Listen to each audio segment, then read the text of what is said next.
Welkom bij Smalpraat, een programma voor, door en met heel gewone mensen. Vandaag zijn we te gast in het Historiehuis bij een expositie met allemaal luchtfoto's. U kunt deze expositie gratis bezoeken tijdens de openingstijden van de bibliotheek. We hebben een gesprek met Sjors van der Homberg. Gaat u met ons mee?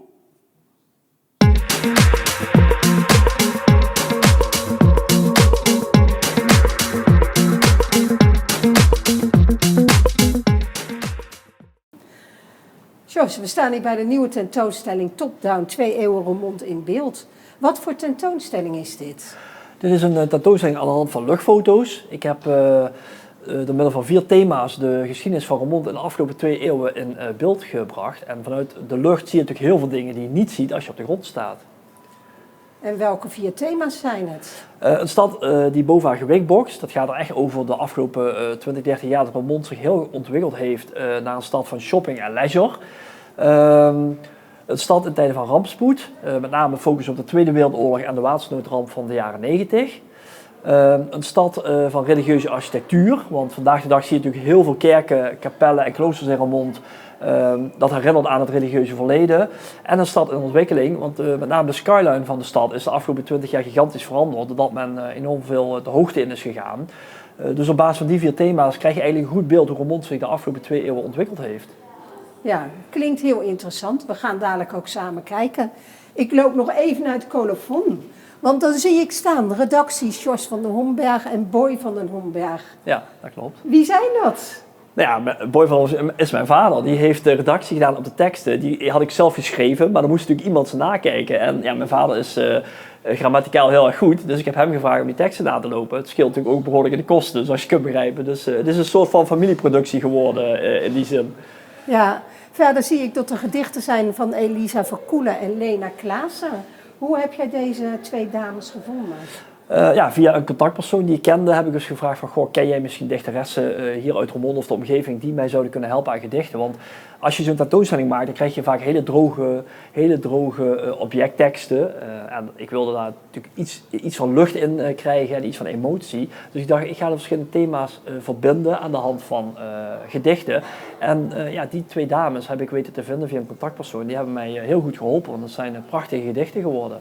Ja, verder zie ik een hele lijst met dank aanstaan. Hoeveel sponsoren heb je gevonden voor deze tentoonstelling? Nou ja, zoals je ziet zijn het er tientallen en dan zijn er nog een aantal die er niet op de lijst zijn gekomen, dat ik uiteindelijk die foto's niet heb gebruikt. Maar het zijn er behoorlijk veel en ik ben ontzettend dankbaar dat ze mij zo goed geholpen hebben. Want zonder hen had ik die tentoonstelling nooit kunnen maken. Nee. We gaan zo verder kijken. Dus we gaan nu weg bij deze introductie. En dan gaan we eens kijken wat voor foto's en wat voor gedichten we allemaal zien. Ja, leuk. Sjors, we staan hier bij het eerste thema. Ik zie hier al wat hele mooie luchtfoto's. Roermond was eigenlijk maar een kleine plaats. In hoeveel tijd is die uitgegroeid tot wat het nu is? Nou, je ziet hier dan na het eerste thema een stad die boven haar gewicht bokst. En de titel is eigenlijk een compliment aan de stad Roermond. Want ze heeft zich in de afgelopen 20 jaar ontwikkeld tot een stad die toeristen trekt uit de hele wereld. Dankzij met name het outletcenter natuurlijk. Voorheen was Roermond eigenlijk een stad die zich vooral op de regio richtte. En door de komst van onder andere het outlet trekt ze nu internationale toeristen aan. En miljoenen per jaar. En dat is ontzettend knap voor een stad van de omvang van Roermond. Want als je er echt theoretisch naar kijkt, zou het eigenlijk niet kunnen. En toch slaagt Roermond erin om ieder jaar die toeristen weer terug te halen. Dus dat is ontzettend knap. Hoeveel inwoners heeft Roermond op dit moment? Roermond heeft iets van 60.000 plus inwoners. En als je kijkt, ik kom zelf uit de gemeente Venlo, dat is een 100.000 plus gemeente. Nou, die trekken niet zoveel toeristen als Roermond, dus het is echt een enorm compliment. En het piept en het kraakt natuurlijk af en toe in Roermond en mensen hebben er last van. Maar uiteindelijk levert het ook heel veel werkgelegenheid op en economisch gewin. En dat is een bewuste keuze geweest van het stadsbestuur om in de jaren 90 die koers uit te zetten. En ja, met succes. Ja, het aparte van Roermond vind ik eigenlijk wel, je hebt het outlet, het retail en dan heb je het oude centrum. Gaat dat goed samen? Of zeg je van nou nee, dat botst wel heel erg af en toe? Nee, ik heb de indruk dat het heel goed samengaat. Omdat je heel veel mensen trekt die komen voor een outlet, maar die kunnen heel makkelijk ook naar het centrum en zien dan ook de geschiedenis van de stad. Dus ik denk dat het heel goed samengaat. Het outlet is een magneet die de mensen aantrekt, maar ze gaan natuurlijk verder dan het outlet vaak, komen toch in de binnenstad. En dan kunnen ze zich kennis nemen van de mooie geschiedenis die Roermond heeft. Ja, als je naar die foto's kijkt van de binnenstad van Roermond, dan valt mij vooral op dat vroeger werd er al vrij recht gebouwd. En hier zijn de gebouwen allemaal wat ronder, wat speelser. Dat zie je vooral op luchtfoto's. Dus is dat ook goed te zien als je gewoon door de stad heen loopt? Nee, dan zie je dat vaak niet zo goed, want vanuit de lucht zie je gewoon heel veel elementen die je vanuit de lucht, of die je vanaf de grond niet ziet. Hè. Een goed voorbeeld is bijvoorbeeld het Roercenter. Op het Roercenter zie je een parkeergarage. Nou, dat zie je natuurlijk niet als je ervoor staat. Dus dat zijn van die dingen die je dan ziet via luchtfotografie. Dus luchtfotografie geeft veel meer weer dan je vanaf de grond ziet en geeft hele interessante kenmerken, legt luchtfotografie bloot. Ja. Ik zie op alle foto's zie ik een QR-code staan. Waarvoor staan die erop? Nou, die staan er omdat van heel veel foto's weten we niet heel veel. Sommige foto's, daar weten we bijvoorbeeld niet van in welk jaar die zijn genomen. Nou, stel nou dat er mensen hier rondlopen en die zeggen, hé, maar ik weet wel uit welk jaar die foto komt. Scan de QR-code en geef het vooral door, want dan kunnen wij de foto's verrijken met die informatie en dan kan die voor het publiek beter ontsloten worden. Ze kunnen geïnteresseerde mensen die foto makkelijker vinden en krijgen daar meer informatie over. Dus op die manier hoop ik ook gebruik te maken van de kennis van gewone Roermondenaren. Ja, ik zie ook dat er bij alle foto's eigenlijk staat wie de foto hier geleverd heeft. Hebben die mensen die foto's gemaakt puur voor de lol? Of zijn dat allemaal bedrijven die dat bedrijfsmatig hebben gedaan? Nee, sommige mensen hebben het echt gewoon voor de lol gedaan. Dat zijn gewoon hobbyfotografen die met een drone of met een camera aan de slag zijn gegaan. Maar er zitten ook bedrijven bij die het met een ander doel gemaakt hebben. Waarschijnlijk verkopen ze die foto's door aan andere bedrijven die dat voor reportages of zo nodig hebben. Maar ik had zonder al deze partijen deze tentoonstelling niet kunnen maken. Dus ik ben ze ontzettend dankbaar dat ze allemaal die foto's hebben willen aanleveren. Ja. Je zei net zelf dat je vooral de foto's over het outlet voor jou bijzonder zijn. Wat maakt die bijzonder voor je? Nou, omdat je bij het outlet meer dan bij het Roercenter en het Rieterpark kan je een hele duidelijke ontwikkeling schetsen. Van vroeger de Ernst Casimir kazerne en nu is daar het outlet. En dan zie je ook nog luchtfoto's van verschillende fases. Hè, dat is een aantal keer uitgebreid. Dus je ziet hoe zo'n gebied in 30, 40 jaar tijd volledig getransformeerd wordt. Van een kazerne naar een shoppingwalhalla. Ja. We gaan er samen eens naartoe. We staan hier bij de foto's van het Outlet Center. Welke is de oudste van de drie? Deze linksboven is een foto uit 1978 waarop je nog heel mooi de Ernst Casimir kazerne ziet. Daar is in de loop van tijd is daar het Outlet Center gebouwd. En dat zie je hier heel mooi in drie foto's. Dan zie je de historische ontwikkeling van dat gebied. Dus je ziet de kazerne, dan een foto 2010 en dan een foto 2017. En je ziet dat hele gebied getransformeerd worden van een kazerne naar een shoppingwalhalla. De kazerne is waar nu McDonald's in gevestigd is, hè? Ja, klopt. Toen daarna zijn eerst die huisjes daarachter gekomen, volgens mij, of niet? Ja, ze hebben nog delen van de kazerne ook meegenomen in de huidige outlet. En ik denk dat dat is om de historische panden overeind te houden. Ik denk dat dat altijd een hele goede ontwikkeling is. Ja, en het laatste stuk wat erbij gekomen is eigenlijk ook waar het gemeentehuis gevestigd is. Ja, klopt. Je ziet hier het stadskantoor met de bioscoop Folk City en de stadhouder. En nu later zijn hier nog ontwikkelingen geweest natuurlijk met woontoren Manhattan en Jazz City. Dat is nog steeds in ontwikkeling. Dus je ziet van een kazerne naar shopping en zelfs wonen is erbij gekomen. Ja, want er staat nu inderdaad ook nog zo'n mooie gouden toren. Ja. Hoeveel winkels zijn er ongeveer gevestigd in dat outlet? Dat is een hele goede vraag. Dat zou ik zo niet weten. Daar heb ik me voor deze tentoonstelling ook niet in verdiept. Want ja, het ging me echt om hoe het eruit ziet. En ja, hoeveel winkels, ik heb geen idee. Het zullen er in ieder geval heel veel zijn. En ze blijven uitbreiden, dus er wordt er steeds meer. Wat mij opvalt als ik in dat outlet ben, is dat de winkels eigenlijk allemaal toch een bepaalde stijl hebben. Is dat op deze foto's ook goed te zien? Ja, je ziet wel dat het allemaal dezelfde bouwstijl is. Hè. Men heeft geprobeerd een beetje misschien oud-Hollands is het. Ik weet niet precies hoe je het moet noemen, maar je ziet het van boven wel door de kleuren dat het allemaal dezelfde bouwstijl is. Dus dat zie je op zo'n luchtfoto ook heel erg goed, ja. Ja. We gaan naar het volgende thema en dat is het thema wat gaat over... Roermond in tijden van rampspoed. Oei, dat klinkt toch minder prettig, maar we gaan het doen. Het is een belangrijk onderdeel van de geschiedenis, dus het is wel meegenomen inderdaad, ja. Joyce, we staan hier bij het thema een stad in tijden van rampspoed. Tweede Wereldoorlog, wat is er allemaal gebeurd in Roermond in tijden van de Tweede Wereldoorlog? Nou, Roermond was natuurlijk zwaar getroffen tijdens de Tweede Wereldoorlog. Roermond was op 2 periodes in de Tweede Wereldoorlog frontstad. Dus dat betekent dat ze echt in het spervuur hebben gelegen. En je ziet hier een aantal foto's van hoe dat er dan uitgezien heeft. Met name hier de kathedraal zie je. Die hebben de Duitsers 1 dag voor de bevrijding van Roermond hebben ze de toren opgeblazen.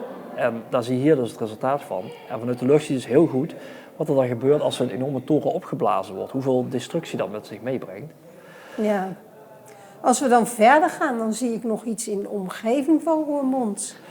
Ja, dat klopt. Zijn dat ook bombardementen of wat gebeurt daar? Nee, hier zie je dorpen in de omgeving van Roermond die in brand zijn gezet. En dit is dus 1 foto waarvan ik bijvoorbeeld geen datum heb. Die heb ik gevonden in de beeldbank van het NIOD. Hij bleek uiteindelijk van het Fries Verzetsmuseum te zijn. Maar er is onbekend waar dit is en op welke datum deze foto genomen is. Dus als mensen er iets over weten, laat ze de QR-code scannen en doorgeven wat zij denken dat hier te zien is. Dan kunnen wij die informatie weer toevoegen aan de foto. Ja, dan komen we bij de laatste 3 foto's, waarvan met name de onderste 2 mij heel bekend voorkomen. Kun jij daar wat over vertellen? Ja, we zien hier 3 foto's. De eerste 2 gaan over het bombardement op de Maasbrug in 1944. En ja, zoals je ziet, het is bijna een soort live-action foto. Want hij is vlak na het bombardement is die genomen, die foto. Hier zie je dan, bij de tweede foto zie je het resultaat. Dus je ziet dat de Maasbrug ingestort is. En de laatste foto, dat betreft een beschieting van een munitietrein op de Melikerhei. En je ziet heel mooi hoe het spoor loopt van hoe ze hem hebben geprobeerd te beschieten. Dus dat geeft ook een heel mooi spoor weer van kraters in het landschap. Ja, in dit thema, tweede thema, zitten 2 onderwerpen eigenlijk. Dat is de Tweede Wereldoorlog, waarvan we hier de foto's zien. En dat hebben we het over het water. We hebben hier toch wel regelmatig hoog water gehad. Ja. Zullen we naar dat thema lopen? Ja, lijkt me goed. Watersnood. De meeste inwoners van Roermond kunnen zich deze beelden nog wel herinneren, denk ik. Wat zien we op deze foto's? Ja, dit zijn foto's van de watersnoodramp in 1993 en 1995. En ja, het is natuurlijk onvoorstelbaar om te zien hoe ver dat water de stad inkomt. En bijvoorbeeld op deze foto zie je gewoon de Weert. Hoe dat bijna van de buitenwereld wordt afgesloten. Hè? En vanuit de lucht zie je natuurlijk hoe immens dat wassende water bezit neemt van het land. En het is natuurlijk onvoorstelbaar überhaupt dat het in 93 en 95 is gebeurd. Dus ja, na 93 dacht men, nu zullen we er wel weer even vanaf zijn. En binnen 2 jaar stond het water weer aan de voordeur. Dat kun je op zo'n luchtfoto's heel mooi zien. Hoe triest het ook is natuurlijk, de gebeurtenis. Mm-hmm. Hebben het Roermond daarna maatregelen genomen of kon dat niet? Nou, Roermond zelf niet direct, maar dus vanuit het Rijk en de provincie zijn natuurlijk alle initiatieven genomen die tot op de dag van vandaag doorlopen om die Maas te verbreden. Zorgen dat er meer ruimte voor de Maas is gekomen, dus allerlei uiterwaarden aangelegd. Ook gezorgd dat mensen niet meer zo dicht op de Maas konden wonen. Of in ieder geval, als ze daar wilden wonen, op eigen risico. Dus er zijn ontzettend veel initiatieven gebeurd na 93 en 95. Ja, wat ik wel heel boeiend vind is eigenlijk die eerste foto. Die mensen zitten allemaal ongeveer vanaf onbereikbaar op een eilandje. Ja. Weet jij ook ongeveer hoe lang die situatie aangehouden heeft? Nee, dat weet ik niet precies. Ja, het was rond kerst 93, dus ik schat dat ergens in januari langzaam het water wel weer teruggegaan is in de Maas. En dat het toen allemaal droog gevallen is. En toen zag je ook de enorme resten die de Maas met zich meebracht. Maar hoe lang het precies geduurd heeft, dat durf ik niet te zeggen. Nee. Ik vind het wel mooi dat er foto's zijn inderdaad dat dat water zo hoog staat. Ik ben eigenlijk stiekem ook benieuwd hoe het eruit zou zien als dat water weer gezakt is. Want het geeft natuurlijk wel veel rommel, of niet? Zeker, zeker. En, ja, goed, die foto's heb ik dan niet opgenomen in de tentoonstelling, maar dan krijg je denk ik inderdaad ook een heel uniek beeld. En dan blijft natuurlijk ontzettend veel rommel achter. En ja, dat is denk ik wel fascinerend om te zien wat mensen dan allemaal achterlaten in de Maas en wat er in de Maas belandt. En dat zie je met hoogwater, zie je het ineens op land liggen dan. Ja, dat klopt. Ja. We gaan naar het derde thema. Dat gaat over religie. Roermond heeft heel veel kloosters gehad. Komen die allemaal aan bod of zijn het een selectie? Het is een selectie, want het zijn er te veel. En je hebt ook niet overal goede luchtfoto's van. Dat zijn gewoon de beperkingen van het feit dat luchtfotografie natuurlijk een duur iets was. Dus men heeft op bepaalde momenten foto's gemaakt en niet alles meegenomen. Maar er zijn bijvoorbeeld wel heel veel kerken die we vandaag de dag nog steeds hebben. Die zijn allemaal in beeld gebracht. Dus het is een selectie, maar wel een ruime selectie, denk ik. Oké, we gaan er eens even naartoe. Jos, we staan hier bij een collage van 7 kerken uit Roermond en omgeving. Kun je mij vertellen waar deze kerken in Roermond staan? Ja, een aantal staan natuurlijk gewoon in het centrum, zoals de Münsterkerk. Maar ook een heleboel staan in de verschillende stadskernen, zoals Maasniel en Zwalbe. Die zien we hier ook. En ja, het interessante van luchtfotografie is dat je mooi de bouwstructuur kunt zien, hoe zo'n kerk is opgebouwd. En zoals je hier ziet, zijn er verschillende soorten kerken in Roermond te vinden qua bouwstructuur. En ja, ik denk dat het wel heel uniek is. Ja, ik zie inderdaad verschillende bouwstijlen. Kan je daar ook nog iets over vertellen? Of zeg je van nou, daar gaat deze expositie echt niet over? De Heilige Hart van Jezuskerk is een traditionalistische bouwstijl. En je ziet daar bijvoorbeeld, daarboven zie je weer een koepelkerk. Dus zo zie je in één oogopslag al heel veel verschillende bouwstijlen in Roermond. Ja. De Münsterkerk, die staat natuurlijk aan het Münsterplein. Ja. Op het moment dat deze foto gemaakt was, ziet dat Münsterplein er nog wel heel anders uit. Ja, dat klopt. Dit is een foto van 1955, dus dat is 10 jaar na de oorlog. En ja, inmiddels is dat plein natuurlijk helemaal aangepakt en anders vormgegeven. Maar door de luchtfotografie zie je dus hoe dat er vroeger dan uitgezien heeft. En ja, het is soms ook misschien een beetje een trip down memory lane voor sommige mensen natuurlijk, die dat toen meegemaakt hebben. Dus dat is ook wel aardig om te zien. Ja, er zijn nog veel meer foto's. We gaan in deze reportage niet alles laten zien, want anders zeggen de mensen van, nou, daar hoeven we niet meer naartoe, dat hebben we gezien. Nee. Hebben we hier foto's niet in beeld waarvan je zegt van, ja, maar die zijn wel eigenlijk heel bijzonder? Nou, ik denk bij het laatste thema dat er een aantal foto's zijn die heel interessant zijn om nog even toe te lichten. George, het laatste thema van deze expositie gaat over nu eigenlijk, het moderne. We zien verschillende wijken uit Roermond. We zijn hier gekomen bij deze 3 foto's waar we iets over gaan vertellen. Welke wijken zien we hier en waarom zijn die zo speciaal? Nou, dit zijn hele recente foto's van nieuwbouwwijken die ze in Roermond hebben gebouwd. Je ziet hier rechts Beltmolen in Herten. Nou, wat natuurlijk heel uniek is, is de vorm. Hè? Dat is heel anders dan een standaard woonwijk. En dat zie je mooi vanuit de lucht, die ronde vormen en zo. De middelste foto is Olderveste, is nog steeds in aanbouw, is nog niet af, maar de hang naar wonen aan de Maas zie je heel duidelijk. En je ziet heel goed hoe groot die wijk wel niet is. En de laatste foto is het ham in aanbouw bij de televisietoren. Ook hier weer de hang naar wonen aan het water. En qua vormgeving is het natuurlijk ook, zijn al die 3 wijken anders dan hoe men in de jaren 50, 60 van de vorige eeuw een wijk zou gebouwd hebben. Dus je ziet heel erg een ontwikkeling dat men nagedacht heeft over hoe gaan we zo'n wijk nou vormgeven. Mensen moeten het ook leuk vinden om in een wijk te wonen. En vroeger was het meer, ja, er moeten gewoon woningen komen, rechtdoor gaan, weinig groen. Dat zie je in deze foto's, dat het helemaal anders is. En ook dat men heel erg heeft gekeken naar doelgroepen.